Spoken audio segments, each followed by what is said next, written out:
Hello, welcome to or back to this channel where I, a mental health therapist, attempt to and eventually will successfully convert this shuttle bus into a mobile therapy office.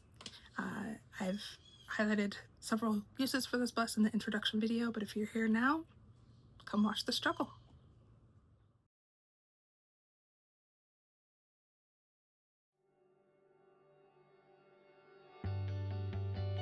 Okay, probably the last update for a while. Let's see, it's about 87, I think, outside. It's about 91 or 92 in the bus right now. Got a big fan going, all the windows open, etc., except for the emergency hatch because it's such a pain to get it back in the right positioning. But lots of things have been happening. I'll show you the videos following. I got a big toolbox to contain all of the tools I'm using to build the bus, and it will later become part of the kitchen cabinetry. I've seen some schoolies built with them and it's great, and you can fit a lot of things in and you can lock it to travel, so that's pretty cool. I've changed the layout so far in my head, but I'll probably update you on what that is next time. Just what I had in mind, I don't think it's going to work for all of the things that I have in play for this. I have applied for some grants to speed up this process, but there, as you know, right now there's a lot of obstacles to getting some of those grants, especially if you use words like trauma, inclusion, women, and that's about all I'm going to say on that, but it is not looking likely anytime soon. So I will continue to use my own two hands for now. What else? My plan, so that stretches out what most people doing this have several hours a day, several days a week to work on it, and they seem to go on like a 1 to 2 year timeline if they're not like super rushed or trying to meet a deadline or doing it professionally. I think I'm looking more like a 5-year deadline, not deadline, but 5-year timeline before it's all going to be ready, which, you know, it is what it is. I'd like it to be less than that, but I also want to stay sane and run a business and be present for my clients and family, and I also spend quite a bit of time making things to sell so that right now I can put that money back into the bus. But anyway, my goals for this season, because I don't want to be doing a lot in the winter time, more indoor stuff, is to finish the last little bit, sorry, that's stuff to go to the dump, the last little bit of the walls at the bottom and like in between the windows. The problem is everything was glued down and not screwed down, which, you know, I mean, for their purposes it was fine. Where I've noticed a lot more like leaks around the windows inside the walls, I didn't see really anything on the visible surface of the walls when I got the bus, but maybe if I knew a little bit more I would recognize rusty screws, like look a little bit deeper, not just on the surface level, but live and learn. So there have been a lot of leaks and places of water damage in the ceilings, on the walls. Not that I've noticed on the floor yet, but I haven't pulled up the rubber thing, although that does seem to be pretty easy to peel up. Where they used tons of glue everywhere else, I don't think they used it to glue the flooring down. Thank goodness. I almost jinxed myself. I hope, I was gonna say, hopefully at least one thing will be easy, but I know that's the kiss of death, so I'm not gonna expect it. But where everything has been leaking, I've got rust on the ribs of the bus, rust on some places of the inside metal. It's not like the fiberglass on the inside on a lot of places, it's the metal. And the wood and glue is a lot easier to peel off. Where I haven't had leaks, or the bus hasn't had leaks, I have to chip off the glue with a paint scraper and a rubber mallet to peel up enough. So then grab it with some pliers and hope that it doesn't break, which it does often.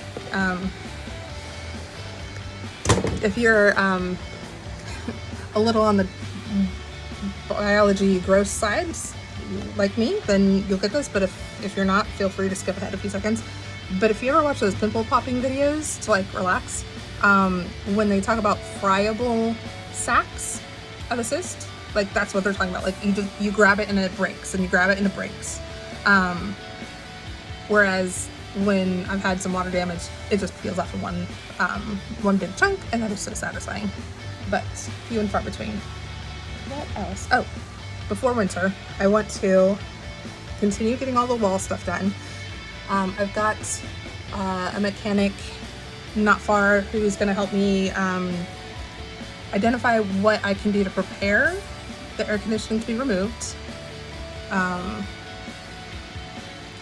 So I can do that. They're going to remove like the Freon and stuff like I can't do legally, and then leave the rest for me to dismantle and break apart and all of that.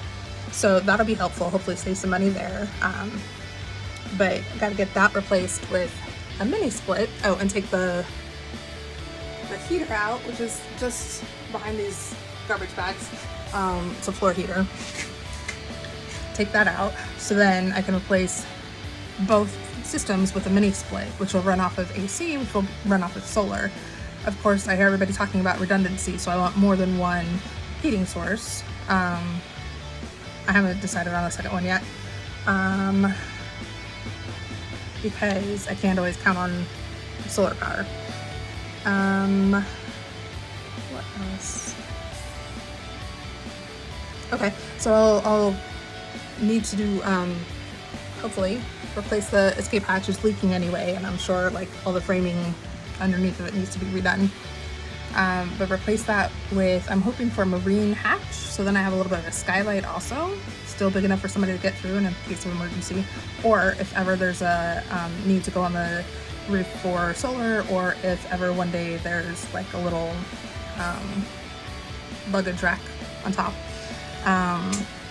That'll be easier to get to also. That's kind of expensive. So yeah, just even those two things would be quite a bit of money to save up for. Plus, for ventilation purposes, so that I don't get a lot of like stagnant, humid air and mold and grossness, 2 air vents, which in order to fit between those have to be like 12-inch, and most of them are 14 inches.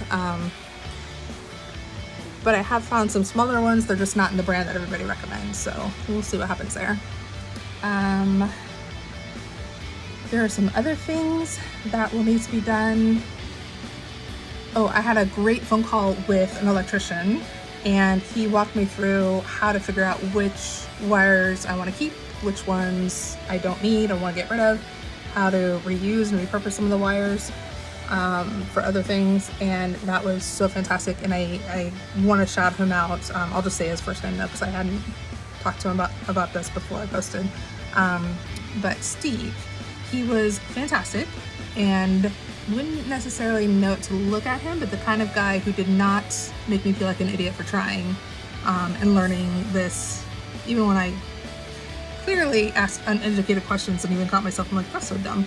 Anyway, he never made me feel that way, and I appreciate that, because most people still think this is crazy, which I don't blame them. What else? Okay, so I'll need to have all of the exterior holes drilled for things like AC. For plumbing, I'm gonna have a gray tank, not a black tank, but that's gonna get undermounted and all that, all the holes drilled for that. The vents, I might swap out the lights. People are suggesting to swap out your lights for LEDs all over, like all the marker outside lights, turn signals and everything. But I haven't done the research on that yet, so I haven't decided. Probably will though. Okay, and I've got to have the prep work done for,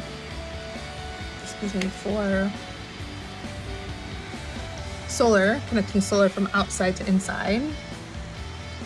I've got to have holes for all the cameras that are going to go around, front, back, sides. What else? Anyway, I'm going to have all of that at least mapped out, planned, hopefully sealed up everything. Windows need resealing, obviously, since they're leaking. It was kind of funny, I was working in the rain and I found some little slivers of sunlight here and there, so of course I want to make sure everything is super locked up. And then at some point I've got to sand down all that rust and coat the metal with chassis saver, which is supposed to keep it from ever rusting again, which will be great. I think that's about it. Those are the plans before insulating. I'm gonna go with the spray foam, pretty sure.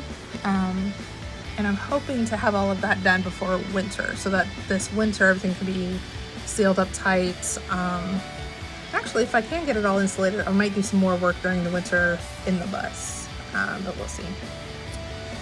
Learned about thermal bridging and how to avoid that, so we're getting there. All right, let me know if you have any questions. See ya.